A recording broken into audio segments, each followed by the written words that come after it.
warahmatullahi wabarakatuh.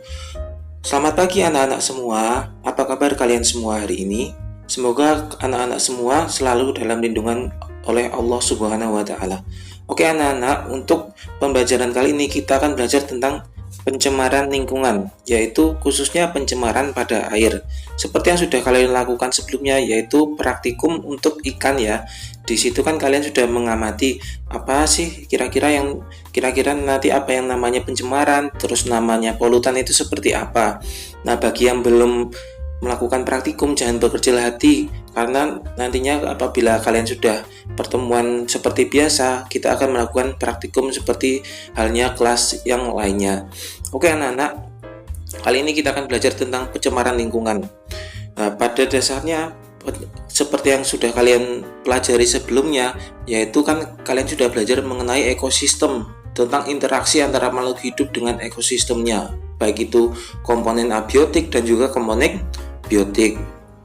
Nah, pada aslinya untuk ekosistem sebetulnya itu sudah sangat seimbang sekali di alam. Tapi seiring dengan kegiatan manusia, pada dasarnya kan manusia melakukan kegiatan untuk Untuk kesejahteraan hidupnya. Nah, dari itu manusia mulai membangun pabrik yang gunanya untuk Untuk memudahkan manusia untuk memproduksi berbagai macam hal yang diperlukan dalam hidupnya. Otomatis dari bahan yang sudah didapat itu tentu ada hasil sampingannya, yaitu berupa limbah. Nah, pada dasarnya ekosistem itu seimbang. Nah, setelah ada manusia, akhirnya semua berubah. Zaman dulu semua negara hidup dalam perdamaian. Kemudian semua berubah saat negara api menyerang. Karena oleh manusia sendiri. Oke, dalam pembelajaran kali ini tentang pencemaran lingkungan, kita akan berfokus pada yang pertama, definisi pencemaran. Nanti kalian akan belajar tentang apa sih arti pencemaran itu. Terus yang kedua, untuk pencemaran air. Untuk pertemuan kali ini kita khusus berfokus pada pencemaran air saja ya anak-anak. Untuk pencemaran udara itu nanti akan kalian pelajari untuk pertemuan berikutnya. Terus yang ketiga ada faktor pencemaran air. Nanti kalian akan belajar tentang apa sih faktor-faktor yang mempengaruhi pencemaran air. Terus yang keempat, kalian akan belajar tentang dampak pencemaran air. Nanti kalian akan belajar gimana sih dari dampak dari faktor pencemaran air tersebut, dampaknya seperti apa. Terus kalian akan belajar tentang penanggulangan pencemaran air. Jadi kalian harus belajar di sini gimana caranya sih supaya tidak menyumbang untuk pencemaran lingkungan. Terus yang terakhir tapi ini yang juga terpenting, kalian akan belajar tentang apa itu 4R. Oke anak-anak, kita akan masuk pada pembelajaran kali ini. Nah, kita pertama akan belajar tentang definisi pencemaran atau arti dari pencemaran. Apa sih artinya definisi pencemaran? Yaitu masuknya atau dimasukkannya makhluk hidup, zat, energi atau komponen ke dalam lingkungan hidup oleh manusia sehingga kualitasnya turun dan menyebabkan lingkungan tidak dapat berfungsi sebagaimana mestinya. Nah, ini kalian harus berfokus pada beberapa poin ya anak-anak. Jadi masuknya atau dimasukkannya ini berarti sengaja atau tidak sengaja oleh manusia. Makhluk hidup bisa berupa hewan, jadi utamanya hewan yang aslinya bukan di tempat itu, tapi ternyata oleh manusia dilepas di situ misalnya. Dimasukkannya makhluk hidup sehingga akan mengganggu, lingkungan kualitasnya akan menurun dan tidak dapat berfungsi sebagaimana mestinya. Makhluk hidup nanti kalian bisa belajar misalnya seperti kalau di sungai berarti seperti ikan predator. Terus kalau zat ini nanti zat itu berarti apa? Kalau dalam praktikum kalian sebelumnya kan zat yang di situ berarti polutan itu di dalam hal itu berupa air, sabun. Terus ada juga energi atau komponen. Jadi komponen yang tidak terlihat tapi sebenarnya itu dia bisa mempengaruhi pada lingkungan sehingga kualitasnya menurun dan akhirnya tidak dapat berfungsi sebagaimana mestinya. Misalnya sungai yang sebetulnya tujuannya untuk irigasi, sumber air bersih, nah ternyata setelah adanya pencemaran maka sungai itu tidak dapat berfungsi sebagaimana mestinya, misalnya pada yang harusnya untuk irigasi ternyata airnya menjadi mampet, terus sumber air bersih ternyata airnya tercemar, terus untuk misalnya untuk sebagai untuk seperti tambak di sungai itu tapi ternyata misalnya kualitasnya menurun, otomatis kira-kira gimana? Kira-kira dia tidak bisa untuk digunakan sebagai tambak, seperti itu anak-anak. Oke, kita akan lanjut selanjutnya. Nah, dalam hal ini ada namanya polutan anak-anak. Polutan itu apa sih?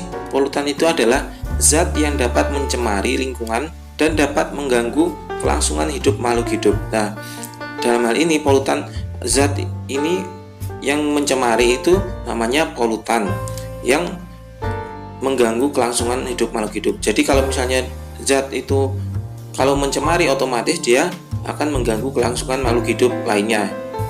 Dalam misalnya kalau pencemaran air berarti di air, kalau pencemaran udara berarti di udara. Nah, itu namanya polutan anak-anak.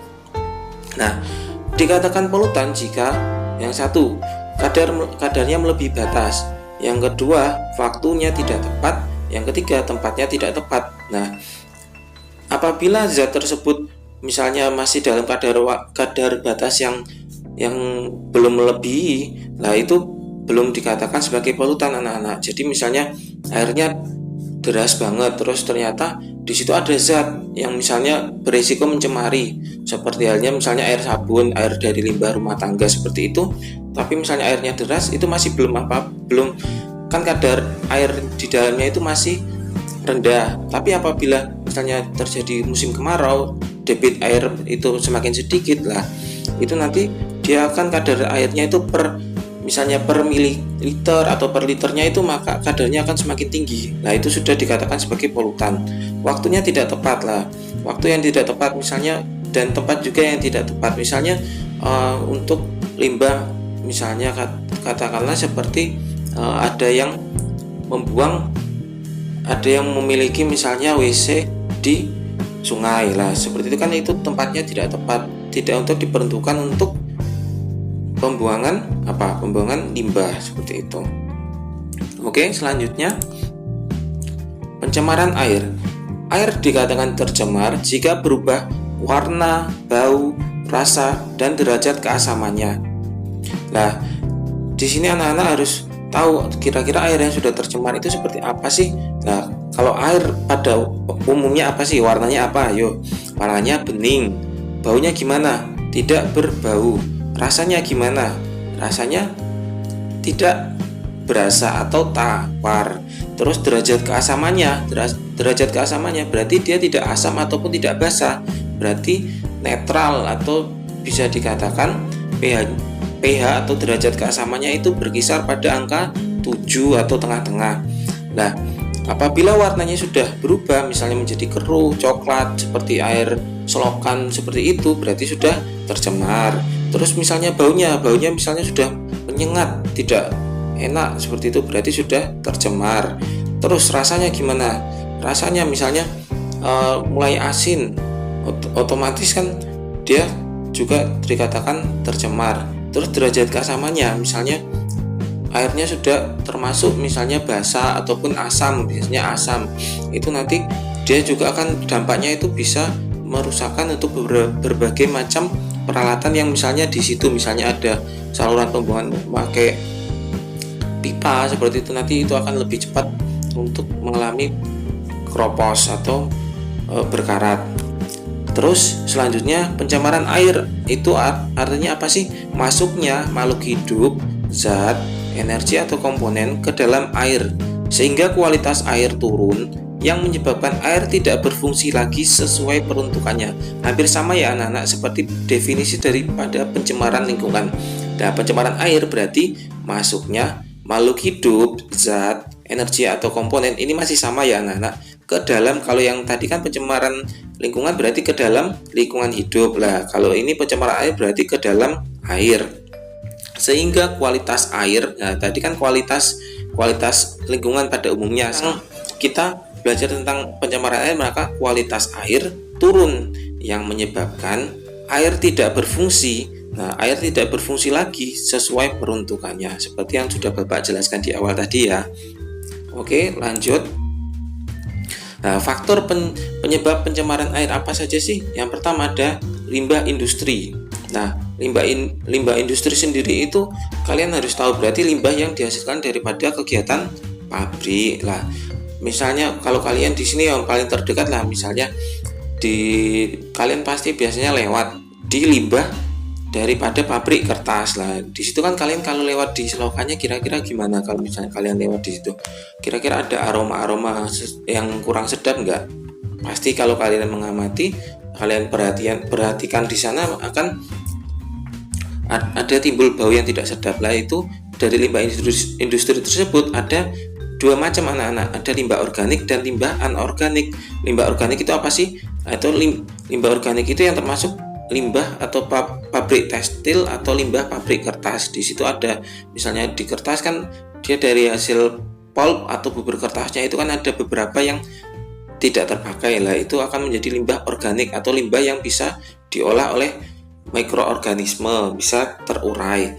Terus ada juga limbah anorganik anak-anak, atau limbah yang tidak bisa diuraikan oleh lingkungan atau pengurai, yaitu limbah pabrik baja, pabrik emas, pabrik cat, pabrik pupuk organik, pabrik farmasi. Karena ini sifatnya keras-keras semua ya anak-anak, jadi lebih cenderung susah untuk diurai oleh organisme, jadi termasuk limbah anorganik. Contohnya limbah cairan panas, berbuih dan berwarna yang mengandung asam belerang berbau menyengat. Nah, ini nanti anak-anak misalnya ada ya di sini yang bercita-cita kerja di pabrik emas, di misalnya tambang emas seperti itu, apa misalnya di PT Freeport, itu nanti akan tahu sendiri kayak gimana. Misalnya limbah anorganik itu sangat berbahaya sekali.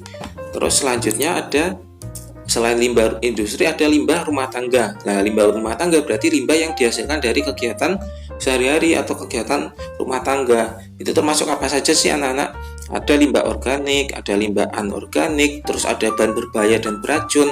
Nah, limbah organik tersebut ada kulit buah dan sayuran, ada sisa makanan, kertas, kayu, terus juga ada daun. Lah, limbah organik ini kalian harus tekankan, yaitu berbagai bahan yang dapat diuraikan oleh mikroorganisme seperti yang Bapak jelaskan tadi, atau limbah organik berarti yang bisa diuraikan. Terus ada limbah anorganik, ada berupa besi, terus aluminium, plastik, ataupun kaca dari misalnya ada piring yang pecah, terus ada kaleng bekas cat, misalnya habis ngecat, terus ada minyak wangi yang sudah habis. Nah, itu termasuk limbah anorganik atau berbagai bahan yang sulit diuraikan oleh mikroorganisme, yaitu namanya limbah anorganik. Terus yang ketiga ada bahan berbahaya dan beracun. Itu apa saja sih? Kira-kira kalau dibuang begitu saja itu ada bekas umpan yang sudah diberi racun tikus. Nah, itu kalau misalnya bekas umpannya itu belum habis, terus misalnya dibuang begitu saja, kira-kira bakal gimana anak-anak? Tentu racunnya kan masih ada di situ. Otomatis apabila misalnya ada yang berkontak langsung dengan umpan tersebut akan terdampak atau bisa berbahaya. Terus ada kaleng parfum yang mudah meledak, ini juga berbahaya anak-anak. Meskipun kalau kaleng parfum yang biasa mungkin masuknya ke sini ya, ke limbah anorganik, tapi kalau untuk yang berbahan berbahaya, untuk yang kaleng parfum yang mudah meledak itu misalnya kaleng seperti parfum yang tidak bisa diisi ulang itu anak-anak, ya misalnya yang semprotan yang keras banget itu. Nah, itu dia itu termasuk bahan berbahaya. Lah, itu misalnya dibuang langsung ke dalam api, misalnya langsung dibakar, kira-kira gimana? Pasti akan meledak. Ataupun misalnya wadah bekas korek yang sudah habis tidak terpakai tapi langsung dibuang di api langsung. Jadi semua limbah ini tidak bisa langsung dibuang begitu saja ya anak-anak, perlu beberapa pengolahan. Nanti kalian akan belajar untuk bagaimana sih cara pengolahan limbah. Terus selanjutnya ada limbah pertanian. Nah, limbah pertanian berarti adalah limbah yang dihasilkan dari kegiatan pertanian. Kegiatan pertanian itu seperti apa sih? Terus apa saja limbahnya? Yaitu limbah pupuk yang pertama. Terus ada limbah pestisida. Nah, semua ini seperti yang kalian sudah belajar tadi sebelumnya, bahwa apabila masih dalam kadar batas yang tidak melebihi ambangnya, masih dalam keadaan normal, itu tidak berbahaya. Tapi kan namanya orang pasti punya target sendiri, sehingga pasti pengen misalnya pupuknya ditambah, dibanyakin gitu sepertinya.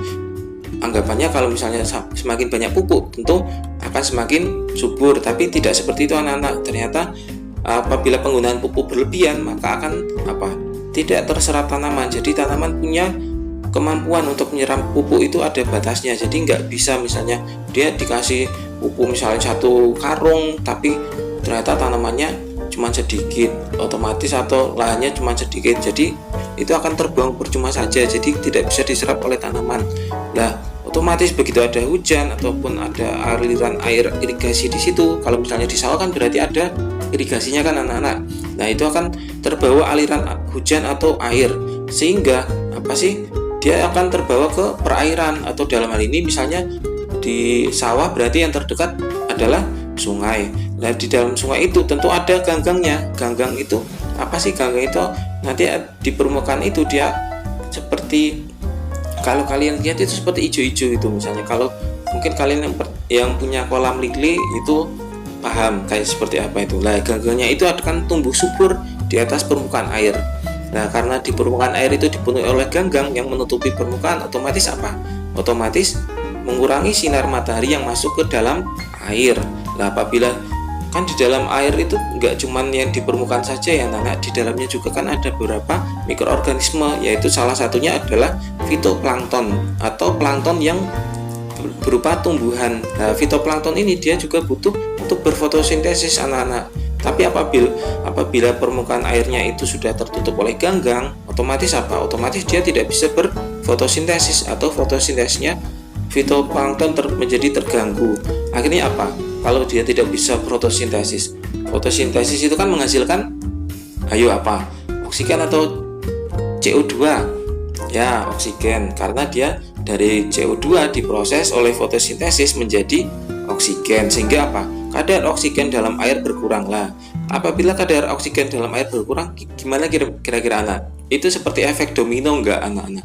Otomatis iya, karena ikan yang lain yang membutuhkan oksigen, kan ikan bernapas menggunakan air kan, di situ dia menyerap oksigen yang ada di dalam air. Apabila seperti hal tersebut terjadi, otomatis ikan-ikan akan kesulitan, atau bahkan misalnya masih bisa pergi, dia akan pindah misalnya, sehingga misalnya di situ harusnya ditemukan ekosistem, misalnya ada ikan yang pemangsa ikan kecil, terus ada ikan sedang, terus ada ikan besar, otomatis semua rantai makanan itu akan terganggu seperti itu.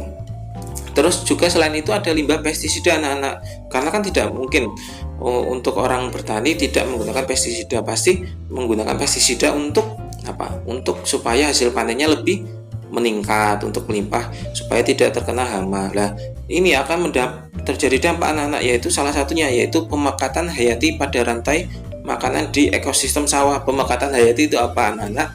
Nanti kalian akan belajar lagi pada slide selanjutnya, yaitu misalnya seperti yang Bapak jelaskan tadi, ada rantai makanan. Nah, misalnya pestisida itu dimakan oleh, dalam hal ini serangga, berarti adalah misalnya oleh belalang. Nah, belalangnya misalnya dimakan oleh ikan yang memakan serangga. Misalnya ikan yang itu loh anak-anak, ikan yang bisa menembakkan seperti panah dari air. Lah, dari dalam air itu dia menembakkan serangga tersebut sampai jatuh, lah dimakan, dia sudah terkontaminasi pestisida ini anak-anak. Terus dia selanjutnya dimakan oleh ikan yang lebih besar, terus ujungnya dimakan manusia. Kira-kira gimana? Pasti akan terjadi pemakatan hayati, atau kandungan residu yang di dalam badannya itu akan tersampai kepada rantai makanan yang ada di atasnya. Oke, selanjutnya dampak pencemaran air. Nah, ini dampak pencemaran air itu setelah kalian tadi belajar yang berupa faktor pencemarannya itu apa saja. Yang pertama, dampaknya yaitu adalah penurunan kualitas lingkungan. Seperti definisi dari pencemaran, yaitu penurunan kualitas lingkungan. Lah, kualitas lingkungan di situ misalnya yang di situ harusnya bisa menghasilkan untuk hasil panen ikan yang banyak, misalnya dia sistemnya sangat bagus, lah di situ akan penurunan. Jadi dia kualitas lingkungannya sudah tidak mendukung untuk keseimbangan ekosistem di air khususnya, karena di sini kan adalah pencemaran air ya anak-anak. Terus yang kedua, gangguan kesehatan. Lah, gangguan kesehatan ini seperti apa? Kalau tadi misalnya ada yang buang kotoran, atau misalnya yang mengandung bakteri-bakteri patogen atau bakteri-bakteri yang bisa mengganggu kesehatan, dibuang langsung ke sungai anak-anak. Nah, ternyata sungai tersebut menjadi sumber air bersih. Lah, akhirnya apa? Digunakan oleh orang lain, akhirnya apa? Akhirnya timbul berbagai macam gangguan kesehatan. Misalnya kalau di buku paket kalian di halaman 54 kalian bisa lihat di situ ada misalnya diare, ada hepatitis A, ada polio, terus ada kolera, ada diare, terus ya seperti kalian bayangin aja misalnya seperti pada korban bencana, misalnya di situ kan misalnya banjir, lah itu kan airnya kan sudah tercemar di situ, lah otomatis ganggu kesehatan orang-orang di situ gimana? Pasti terganggu ya kan anak-anak. Terus yang ketiga yaitu pemekatan hayati, lah seperti yang tadi pemekatan hayati itu berarti ada seperti rantai makanan yang sudah kalian pelajari sebelumnya, ada yang dimakan dan ada yang memakan. Nah, itu akan saling menyalurkan. Jadi misalnya yang dari bawah pun yang rantai yang terbawah dia sudah makan yang sudah terkontaminasi, kira-kira di atasnya ya pasti juga akan terdampak karena ada rentetan energi dari yang paling kecil dimakan yang besar, yang sedang, terus nanti dimakan yang besar. Nah, misalnya nanti rantai tertingginya manusia otomatis bisa mengganggu agak mengganggu kesehatan juga anak-anak selain pemekatan hayati. Terus yang nomor 4 adalah mengganggu pemandangan. Lah, kalian misalnya lihat lewat di depan misalnya yang sungai yang tercemar, ya banyak sampahnya, kira-kira gimana? Pasti dilihat pun tidak sedap kan? Ya, itu akan mengganggu pemandangan anak-anak. Jadi misalnya kalian ya kalau di sini masih belum ada sih sungai yang sampai kotor misalnya di kota-kota besar seperti Jakarta, Semarang ataupun Surabaya. Nah, itu nanti kalian kalau misalnya lewat di sungai yang sudah benar-benar tercemar itu oleh limbah, kira-kira limbah yang padat ya anak berupa sampah itu gimana? Pasti akan mengganggu pemandangan. Nah, yang kelima, mempercepat proses kerusakan benda. Nah, yang ini yang Bapak bilang tadi karena apa? Karena beberapa akan mempengaruhi dari air akan mempengaruhi derajat keasaman atau pH. Lah, misalnya pH-nya basa ataupun asam itu akan mempercepat misalnya saluran air untuk pembuangannya itu ternyata melewati daripada lubang yang misalnya untuk dari besi. Lah, dari besi itu tentunya akan membuat besi tersebut cepat keropos. Lah, seperti itu. Jadi mempercepat proses kerusakan benda ini, bahkan untuk misalnya dari yang cerita Bapak pernah dengar itu salah satunya pernah ada orang yang bekerja di misalnya di bagian kebersihan atau sanitasi dari hotel. Nah, di sanitasi hotel itu dia bertugas untuk membersihkan kotoran atau misalnya dari urin, terus juga ada dari feses atau tinja daripada yang menginap di hotel tersebut. Lah, itu dia bekerja di situ, itu bukan cuman yang terdapat bukan cuman kerusakan benda yang di situ saja, tapi juga bahkan pada misalnya paru-parunya, terus yang paling gampang misalnya rambutnya pun itu juga terpengaruh karena itu sangat keras sekali anak-anak. Jadi limbah itu perlu diolah. Lah, pada kali ini kan kalian sudah belajar faktornya apa, terus dampaknya seperti apa. Pasti kalian bertanya-tanya gimana sih cara penanggulangannya supaya itu tidak menjadi dampak yang merugikan bagi kita sebagai manusia. Nah, selanjutnya kita akan belajar tentang penanggulangannya, yaitu pengolahan limbah. Tujuannya apa sih pengolahannya? Yaitu 1. Menetralkan air dari bahan tersuspensi dan terapung. Nah, tersuspensi berarti yang tercampur anak-anak, sedangkan yang terapung berarti sudah terpisah. Nah, kita nanti bisa untuk caranya nanti kalian akan belajar gimana sih cara supaya memisahkan air dari bahan yang sudah misalnya tercampur di kandungannya di dalam air itu, ataupun yang terpisah yang terlihat seperti yang terapung. Terus yang kedua yaitu menguraikan bahan organik biodegradable, yaitu menguraikan bahan organik yang mudah diurai oleh lingkungan. Terus karena kita bisa menguraikan bahan organik ini, ini di lingkungan bisa terurai tanpa perlu jangka waktu berkepanjangan. Jadi nggak sampai kepada misalnya ada pencemaran di hilir, berarti dia tidak sampai ke hulu gitu anak-anak. Nah, terus yang ketiga yaitu meminimalkan bakteri patogen. Nah, ini bakteri patogen ini apabila tidak diminimalkan, tentunya apa tadi? Mengganggu kesehatan dan juga apa? Ada pemekatan hayati. Nah, bakteri patogen berarti bakteri yang merugikan bagi kesehatan. Nah, terus yang keempat, memperhatikan estetika dan lingkungan. Nah, ini tujuannya kan tadi salah satunya apa dampaknya? Karena dia akan mengotori atau misalnya tidak bikin sedap dipandang seperti itu. Nah, terus ini cara penanggulangan limbah, cara pengelolaannya. Salah satunya adalah pembuatan kolam stabilisasi. Pembuatan untuk kolam stabilisasi sendiri ini sebetulnya untuk orang awam ataupun orang biasa bisa membuat kolam stabilisasi supaya apa? Supaya limbah-limbah yang dibuang misalnya yang limbahnya langsung dibuang ke sungai itu sudah tidak berbahaya lagi, yaitu pengelolaan air limbah secara alamiah, kata kuncinya alamiah, untuk menetralisir zat-zat polutan sebelum dialirkan ke sungai. Jadi dia secara alamiah, jadi tidak memerlukan proses yang seperti yang akan selanjutnya itu lebih rumit lagi, sehingga apa bisa menetralisir zat-zat polutan sebelum dialirkan ke sungai. Nah, ini untuk kolam stabilisasi tersendiri itu terdiri dari yang pertama kolam anaerobik atau kolam yang tidak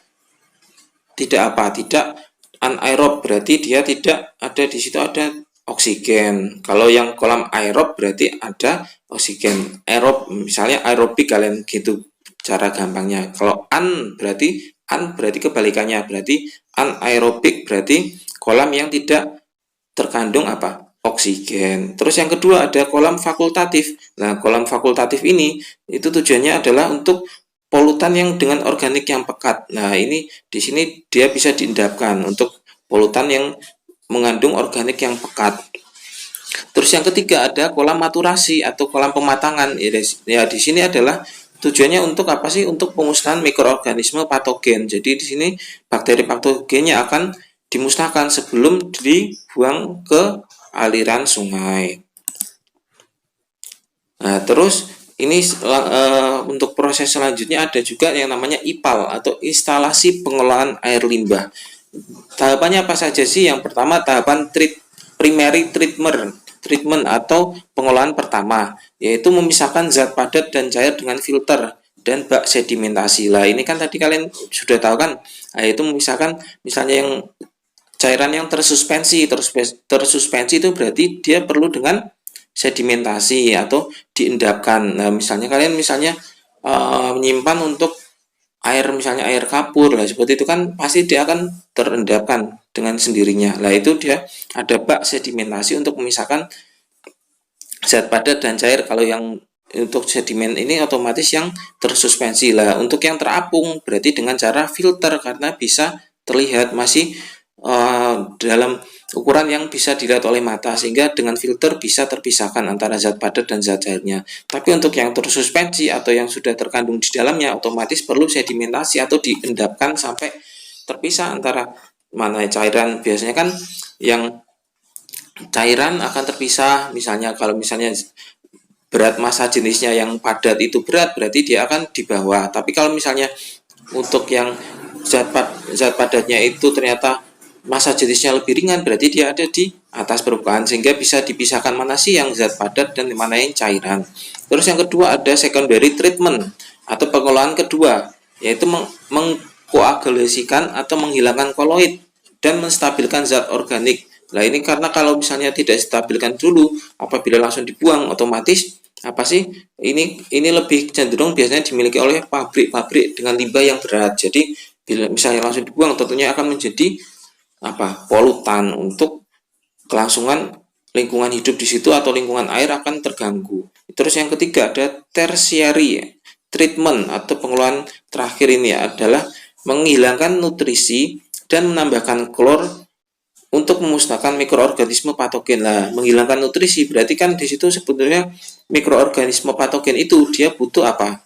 Karena dia makhluk hidup butuh makan. Nah, makannya ini akan dihilangkan dengan cara menambahkan klor. Nah, menambahkan klor otomatis nanti nutrisi yang digunakan untuk makanan mikroorganisme patogen atau mikroorganisme yang mengandung penyakit ini hilang. Kalau misalnya makanannya hilang, seperti kalian sudah belajar sebelumnya, kalau rantai makanan di bawahnya hilang, yang di atasnya pasti hilang. Nah, kalian kalau bingung berarti gini aja anak-anak. Primer, sekunder, tersier, seperti itu. Jadi, treatment. Berarti yang pertama primary treatment, terus secondary treatment atau pengolahan kedua. Lah, tersier atau tertiary treatment berarti yang terakhir. Berarti seperti kalian belajar di IPS ada primer, sekunder, ada tersier. Terus selanjutnya penanggulangan limbah, yang kali ini kita akan belajar tentang pengolahan ekskreta. Ekskreta itu apa sih? Ekskreta itu adalah sisa daripada limbah daripada metabolisme manusia. Kalian pasti setiap hari kan pernah buang air kecil dan buang air besar. Nah, buang air kecil, air besar itu akan menghasilkan, kalau buang air besar menghasilkan tinja atau feses. Terus untuk yang air kecil berarti akan mengeluarkan apa? Urin atau air kencing. Nah, itu perlu diolah anak-anak, jangan langsung dibuang begitu saja. Karena apa? Itu bisa mencemari lingkungan. Misalnya kalian yang masih suka buang air besar atau air kecil sembarangan, lah itu misalnya di situ tidak terolah dengan baik. Misalnya kalau kalau di Bapak rasa kalau di Indonesia sudah itu ya sanitasinya sudah bagus, tapi kalau misalnya di negara-negara yang masih termasuk kecil itu, nanti di sana misalnya bahkan virus, kalian tahu virus Ebola. Nah, virus Ebola itu sendiri dia bisa terjadi karena apa? Karena apa? Di situ orang-orang di Afrika sana dia itu buang feses atau buang kotorannya sembarangan anak. Jadi langsung di tanah begitu saja. Lah, dari tanah itu otomatis apa sih? Misalnya tidak terolah dengan baik, lah pasti ada lalat lah. Nah, dari lalat itu nanti dia membawa bakteri patogen itu ke makanan, ke minuman lah. Akhirnya penyakit itu jadi seperti efek domino anak-anak. Jadi perlu diolah. Nah, kita akan belajar sekarang caranya gimana sih? Yaitu yang pertama, yaitu dengan menampung dan mengolahnya pada septic tank. Jadi di rumah kalian biasakan untuk, pasti di rumah ada septic tank. Yaitu untuk gunanya apa sih? Menampung dan mengolah dari ekskreta atau sisa daripada apa? Sisa metabolisme dari manusia berupa feses dan urin. Yang kedua yaitu dialirkan ke tempat pengelolaan atau secara kolektif. Lah, ini biasanya kalau misalnya di daerah yang masih terpencil, dulu Bapak tinggal di Nusa Tenggara Timur itu masih ada ini. Jadi kalau kalian misalnya cara gampangnya seperti WC umum gitu anak-anak. Jadi di situ misalnya untuk sanitasi atau untuk kebersihan itu kurang, misalnya di rumah tidak bisa memadai untuk septic tank, maka akan biasanya dari lembaga atau pemerintah setempat akan mengadakan namanya WC umum. Nah, di sini dia yang kedua dengan cara dialirkan ke tempat pengelolaan atau secara kolektif. Nah, di sini akan dikumpulkan jadi satu, anak-anak akan diolah. Nah, syaratnya apa sih? Yang pertama, tidak mengotori permukaan tanah, air, dan air tanah. Nah, pembuatan septic tank juga perlu anak-anak. Jadi perlu syaratnya itu tidak mengotori permukaan tanah. Permukaan tanah maksudnya septic tanknya itu tidak dalam kedalaman yang sesuai standar. Terus air berarti apa? Berarti dia tidak, misalnya kalau septic tank itu yang kalau kalian belajar itu ada dua anak-anak. Jadi ada yang untuk yang bak pertama dan bak kedua. Lah, bak kedua itu nanti apabila dialirkan ke sungai atau aliran air sudah dalam keadaan bersih, jadi tidak mengotori air ataupun air tanah anak-anak. Nah, air tanah ini salah satunya kalian juga harus memperhatikan untuk jarak untuk penggunaan septic tank. Nah, misalnya di situ septic tanknya ada, tapi ternyata kalian di rumah kalian juga ada sumur, jaraknya itu enggak terlalu jauh. Lah, ternyata dari situ masih ada aliran air tanah yang dari misalnya dari septic tank mengarah ke sumur, kira-kira gimana? Pasti akan timbul pencemaran. Jadi perlu memperhatikan yaitu agar tidak mengotori permukaan tanah, air, dan air tanah. Yang kedua, tidak menimbulkan bau anak-anak. Jadi septic tank harus tertutup. Jadi supaya apa? Supaya tidak menimbulkan bau. Terus yang ketiga, jauh dari jangkauan serangga. Otomatis dari apa? Dari lalat, dari kecoa, seperti itu. Agar apa? Agar apabila itu ada serangga di situ, misalnya dia habis dari septic tank terus pindah ke makanan, minuman, itu akan membawa bakteri patogen. Nah, ini untuk septic tank yang pada umumnya kan kalau di misalnya di rumah kalian kan ada lubangnya anak-anak. Tapi di beberapa kasus untuk septic tank, dia ada septic tank yang tertutup. Lah, tertutup itu apa sih? Jadi tertutup di situ apabila septic tank tersebut tertutup. Nah, itu gunanya apa sih? Gunanya septic tank tertutup tersebut untuk apa namanya? Untuk di situ akan menghasilkan biogas atau yang bisa dipakai untuk misalnya menghidupkan kompor seperti itu anak-anak. Jadi septic tank seperti itu apabila pengolahan ekstreta bisa dilakukan dengan baik, itu bisa bukan cuma bisa menguraikan limbah tapi juga bisa berguna untuk kehidupan orang atau masyarakat. Terus 4R anak-anak. Ini yang terakhir kalian harus perhatikan. 4R yaitu recycle atau pendaur ulangan. Apa sih itu recycle? Yaitu mendaur ulang sampah organik menjadi kompos. Nah, sampah organik kan kita bisa olah menjadi kompos. Tapi sampah organik menjadi bahan baku pabrik. Lah, misalnya plastik, terus misalnya plastik botol seperti itu kan itu apabila terkumpul di misalnya di rongsok itu akan diolah kembali anak-anak, akan dicacah-cacah menjadi biji-biji plastik. Biji-biji plastik nanti itu akan digunakan untuk membuat plastik lagi, atau bahkan untuk teknologi zaman sekarang dari plastik itu bisa menjadi apa, misalnya kalian yang suka sepak bola pasti pernah lihat ada seperti logo di kostum jersey sepak bola. Nah, itu dia menunjukkan kalau jersey tersebut bisa dibuat dari apa, dari limbah plastik anak-anak, saking canggihnya zaman sekarang. Terus ada reuse atau penggunaan ulang, yaitu mengubah sampah menjadi barang dengan nilai guna. Nah, ini nanti untuk mengubah sampah menjadi nilai guna, contohnya apa anak-anak? Contohnya misalnya dari botol minuman, kalian rubah menjadi misalnya pot hias, terus nanti misalnya bisa jadi tempat pensil, ataupun nanti misalnya untuk sampah-sampah, misalnya bungkus sabun deterjen, kalian bisa rubah jadi apa? Misalnya jadi seperti taplak kerajinan ibu-ibu itu loh anak-anak, atau bisa jadi tas, bahkan tas untuk belanja. Terus ada reduce atau pengurangan, yaitu mengurangi penggunaan benda sekali pakai yang bisa menjadi sampah. Contohnya apa anak-anak? Pasti kalian di sini pernah belanja di minimarket, misalnya Alfamart atau Indomart. Nah, di situ kan kalian pasti belanja pakai apa? Kantong plastik. Lah, kantong plastik itu cuman sekali pakai anak-anak. Jadi kalau bisa kalian dari rumah membawa tas sendiri, jadi supaya kan itu benda-benda seperti itu kan menjadi penggunaannya cuma sekali. Misalnya kan kalian pasti jarang banget untuk pakai misalnya sampah apa dari plastik, kantong plastik itu digunakan lagi untuk belanja berikutnya kan jarang sekali, pasti akan langsung dibuang kalau misalnya kalian barang belanjaannya sudah, misalnya kalian beli jajan sudah habis, pasti pastinya kalian buang. Lah, itu kalau terjadi terus menerus gimana? Nah, pasti akan menjadi penumpukan limbah. Nah, itu perlu namanya reduce atau pengurangan. Selain itu misalnya kalian misalnya suka minum minuman botol seperti itulah. Itu kira-kira kalau botol tersebut banyak sekali misalnya tidak diolah dengan recycle, pasti akan menumpuk dan dia kan bukan organik atau anorganik. Tentunya akan susah diurai oleh lingkungan. Lah, tentunya lebih baik kalian dengan reduce, kalian harus misalnya membawa tumbler atau botol minum sendiri. Terus ada replace yang terakhir anak-anak, atau penggantian, yaitu mengganti barang yang kita gunakan dengan yang lebih ramah lingkungan. Contohnya mungkin beberapa sudah ada yang menggunakan misalnya plastiknya lebih gampang terurai kan. Kadang di beberapa plastik minimarket sekarang itu ada misalnya cuman plastik misalnya kan harusnya terurai dalam waktu berapa tahun, ternyata pakai bahan yang mudah terurai tersebut lebih cepat terurai. Nah, itu namanya replace atau mengganti barang yang kita gunakan dengan yang lebih ramah lingkungan. Misalnya juga pada kulkas ataupun pada AC yang biasanya kan kalau di situ ada tulisan, ada stikernya itu, kalau kalian mau perhatikan ada tulisan non CFC atau non chlorofluorines. Nah, di situ dia apa sih?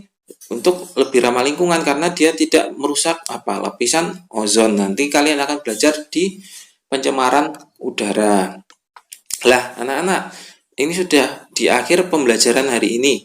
Untuk tugas kalian apa sih? Yang pertama, Bapak ingin kalian menerapkan 4R. Nah, terus yang kedua silakan kalian untuk pertemuan berikutnya, untuk minggu setelah kalian luring atau tatap muka, silakan kalian wajib membawa apa dari penerapan reuse, yaitu mengubah sampah menjadi barang dengan nilai guna. Silakan gunakan kreativitas kalian semaksimal mungkin. Misalnya di rumah ada botol atau ada apa, kalian bisa buat tempat pensil atau tempat sesuatu yang memiliki daya guna atau bisa dipakai kembali. Nah, silakan kalian membawa benda yang sudah kalian ubah atau kalian di situ kalian dimodif semaksimal mungkin, sekreatif kalian mungkin, sehingga itu menjadi menarik terus bisa digunakan kembali. Nah, ini kalian silakan kumpulkan untuk pertemuan minggu depan, begitu kalian kita tatap muka ya anak-anak. Jadi silakan kalian siapkan tugas kalian itu. Oke, sudah di akhir pembelajaran hari ini. Bapak harap kalian semua bisa mempelajari untuk materi yang sudah Bapak ajarkan dan juga kalian bisa menerapkan pada kehidupan sehari-hari. Jadi jangan cuma dipelajari, dipahami dan juga diterapkan ya anak-anak. Jadi akhir kata di sini Bapak, apabila ada salah kata Bapak mohon maaf. Bapak akhiri. Apabila ada yang masih bertanya, ada yang masih ingin ditanyakan, silakan kita diskusikan di kolom komentar. Oke anak-anak, Bapak akhiri untuk pertemuan kali ini. Terima kasih atas perhatiannya. Apabila ada salah kata, Bapak mohon maaf. Wassalamualaikum warahmatullahi wabarakatuh.